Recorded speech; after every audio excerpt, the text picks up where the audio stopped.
भारतीय शेयर बाजार की सबसे दिलचस्प कहानी में एक ट्विस्ट आने वाला है, नया मोड़ आने वाला है। ये कह रहा है ग्लोबल ब्रोकरेज CLSA।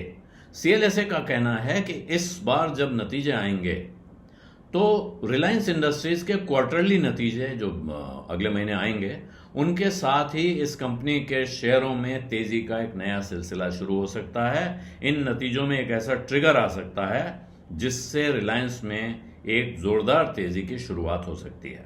और वो सिर्फ ये नहीं कह रहे हैं, वो ये भी कह रहे हैं कि यहां से वो एक नया टारगेट दे रहे हैं कंपनी पर, और वो टारगेट है 1650 रुपए का।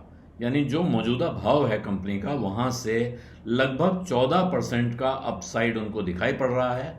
वो कह रहे हैं कि अब इस कंपनी में एक नया रोमांचक फेज शुरू होने जा रहा है, एक्साइटिंग पीरियड इस नतीजे के साथ शुरू हो जाएगा। यानी यहां से तेजी का एक नया सिलसिला आएगा, और इसके कारण वो तमाम तरह के बता रहे हैं। रिलायंस के बारे में आप ये जानते हैं कि भारतीय शेयर बाजार की सबसे वैल्यूएबल कंपनी है। भारत में सबसे ज्यादा लोग शेयर बाजार से जुड़े हैं, उसके पीछे रिलायंस का बड़ा हाथ है। रिलायंस के फाउंडर धीरूभाई अंबानी ने शेयर बाजार से जम के पैसा उठाया है, और जिन लोगों से वो पैसा उठाया है उनको उन्होंने जम के मुनाफा भी करवाया है, फायदा भी करवाया है, इसमें कोई शक नहीं है। रिलायंस के ओरिजिनल शेयर होल्डर्स के पास तो ऐसी जबरदस्त कमाई हुई या संपत्ति बनी है कि पूछिए नहीं। बाद में भी जो लोग रिलायंस में पैसा लगाते रहे हैं, जिसने भी जब भी लगाया है, अगर धीरज का साथ नहीं छोड़ा उसने, तो फिर उसको फायदा होता ही होता है। और यही वजह है कि सबसे ज्यादा लोग, अगर आप बाजार में किसी से पूछें, शेयर बाजार का नाम लीजिए, तो सबसे पहले लोग रिलायंस का नाम लेते हैं। और ये रिलायंस इंडस्ट्रीज आज भारत की मार्केट कैप के लिहाज से सबसे बड़ी कंपनी, सबसे वैल्यूएबल कंपनी है। और इसीलिए ये चिंता बाजार में बहुत सारे लोगों को होती है कि इसका क्या होने जा रहा है। और इस वक्त ये चिंता बहुत बढ़ी हुई है, क्योंकि पिछले साल भर से, लगभग 1 साल हो गया, इस कंपनी के शेयरों में खास हलचल नहीं हुई है।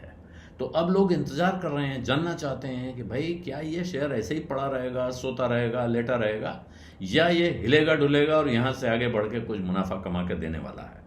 तो शायद इसी वजह से CLSA ने ये गणित जोड़ी है। पहले CLSA के जो एनालिस्ट हैं विकास कुमार जैन, जिन्होंने रिपोर्ट बनाई है, उनका कहना है कि क्या वजह है कि पिछले 1 साल रिलायंस के शेयरों में हलचल नहीं हुई। तो उसकी वजह भी वो बताते हैं। उनका कहना यह है कि इसका जो रिटेल का कारोबार है, वहां स्ट्रीमलाइनिंग चल रही थी ऑपरेशंस की। मतलब सब चीजें दुरुस्त करके जगह पे लाई जा रही थी। कुछ चीजों को कुछ को बंद करेंगे, कुछ को हटाएंगे, कुछ ऐसा करके अपना कारोबार, उसका कील कांटा दुरुस्त किया जाएगा, कह रहे हैं। अगर देसी भाषा में कहें तो कील कांटा ठीक किया जा रहा था। और अब इसी वजह से वहां कोई खास मूवमेंट नहीं था या मुनाफा नहीं था। अब वो सब कुछ हो चुका है। इसमें खर्चा भी होता है, तो वो खर्चा भी मुनाफे को कम करता है। अब वो कह रहे हैं वो काम पूरा हो चुका है, और अब जो मेहनत की गई है पिछले साल भर, उसका फल आने का वक्त आ गया, उसका नतीजा सामने आने का वक्त आ गया है। और इसीलिए अब इसी क्वार्टर से उनका कहना है कि रिटेल ऑपरेशन, सिर्फ रिटेल के कारोबार में हाई टीन्स में आपको एबिटा ग्रोथ, यानी ऑपरेशनल प्रॉफिट में, जो कंपनी के काम से प्रॉफिट हो रहा है, मुनाफा हो रहा है, उसमें हाई टीन्स, टीन मतलब अंग्रेजी में टीन्स का मतलब टीनेज जैसे बोलते हैं, वो टीन्स में 13, 14, 15, 16, 17, 18, 19, ये टीन्स कहलाते हैं। 13 से लेके 19 तक का नंबर टीन है। हाई टीन्स का मतलब इसमें ऊपर की तरफ जाएंगे, यानी कम से कम 15 के ऊपर चले जाएंगे। 15, 16, 17, 18, 19 में से कुछ भी होने को आप 18, 19 या 17, 18, 19 को ही हाई टीन मानेंगे, बाकी तो मिडिल और लोअर मानेंगे। तो हाई टीन्स में ग्रोथ दिखाई पड़ेगी, और अगर ये हाई टीन्स में ग्रोथ दिखाई पड़ेगी तो इसका असर रिलायंस इंडस्ट्रीज के मुनाफे पर, रिलायंस इंडस्ट्रीज के कारोबार पर साफ साफ पड़ेगा। इसमें कोई शक शुबा नहीं रखना चाहिए, ये उनका कहना है। दूसरा, वो कह रहे हैं कि ज्यादातर जो कंपनी के की बिजनेसेस हैं, उनके की परफॉर्मेंस इंडिकेटर्स, KPI कहलाते हैं, उनमें इंप्रूवमेंट दिखाई पड़ रहा है, दिखाई पड़ेगा। उन्हें उम्मीद है कि उन सभी के की परफॉर्मेंस इंडिकेटर्स में सुधार देखने को मिलेगा, और उसी का नतीजा है कि इन्होंने अपनी आउट परफॉर्म की रेटिंग दोबारा रीइटरेट की है। कहा है कंपनी आउट परफॉर्म करेगी। 14% ऊपर का टारगेट दिया है 1650 रुपए का। और पिछले साल का मैंने बताया क्यों, वहाँ से, और इसके साथ जब ये होगा, वो कह रहे हैं इसका मतलब है कि फिर बाजार में इन्वेस्टर्स की दिलचस्पी जागेगी और वहाँ से शेयर में एक नई चाल आ सकती है, एक नई तेजी की शुरुआत हो सकती है।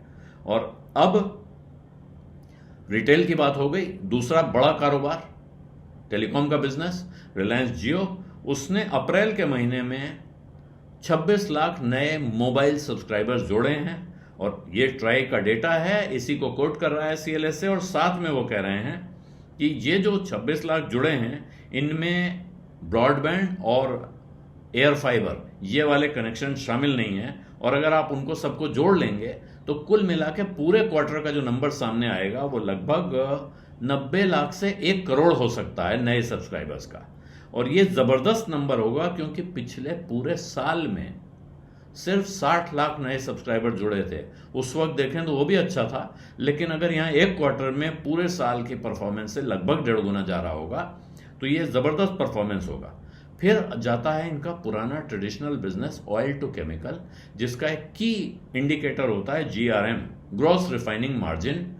कच्चा तेल आता है, रिफाइनरी में रिफाइन किया जाता है, उससे तमाम प्रोडक्ट्स बनते हैं।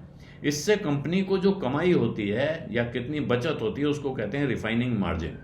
और वो ग्रॉस रिफाइनिंग मार्जिन में इस क्वार्टर में CLSA के हिसाब से $1.1 पर बैरल का इजाफा होने जा रहा है। $1 से ऊपर की बढ़त हो जाएगी उस मार्जिन में। ये जबरदस्त फायदा है ऑयल टू केमिकल बिजनेस के लिए, ये CLSA का मानना है। टेलीकॉम का हो गया है, और अब अगर रिलायंस रिटेल में जबरदस्त फायदा हो जाता है तो फिर ये कुल मिला के इस पूरे कारोबार के लिए यानी रिलायंस इंडस्ट्रीज के लिए एक जबरदस्त खुशखबरी की तरह सामने आ सकता है। इसके बाद ये तो हो गया क्वार्टरली रिजल्ट जिससे ट्रिगर आ जाएगा, लेकिन उस ट्रिगर के बाद बाजार की नज़र कहाँ है ये भी जानना बहुत ज़रूरी है। और CLSA का कहना है कि उसके बाद बाजार की नज़र वहाँ होगी जहाँ हर साल होती है। अगस्त के महीने में कंपनी की एनुअल जनरल मीटिंग होती है जहाँ मुकेश अंबानी का भाषण होगा।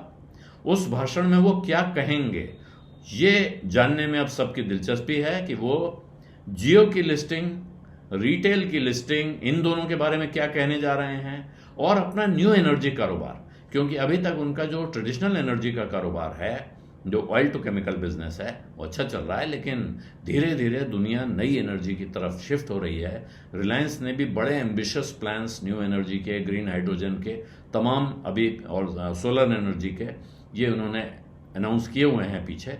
लेकिन इस बार वो उस दिशा में क्या क्या नया करने जा रहे हैं और कब कौन सी कंपनी लिस्ट होने जा रही है, जियो कब लिस्ट होगा, रिटेल कब लिस्ट होगा, ये जानने में बहुत दिलचस्पी है बाजार की, क्योंकि उसके साथ दो चीज़ें होंगी। एक, जिन लोगों के पास रिलायंस के शेयर हैं उनको इन नई कंपनियों के शेयर मिलने हैं, कब मिलेंगे, कितने मिलेंगे, कैसे मिलेंगे, ये हर आदमी जानना चाहता है। उसका अपनी जो वैल्यू है वो बढ़ेगी।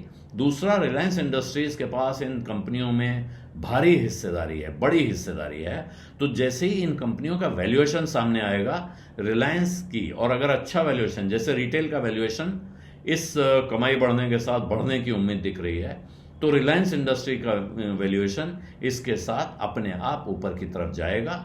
और अब वो कितना ऊपर जाएगा, कैसे ऊपर जाएगा, ये जानने के लिए लोग इंतजार करेंगे AGM में मुकेश अंबानी की स्पीच का। बिज अड्डा में आज इतना ही। इजाजत दीजिए। धन्यवाद। नमस्कार।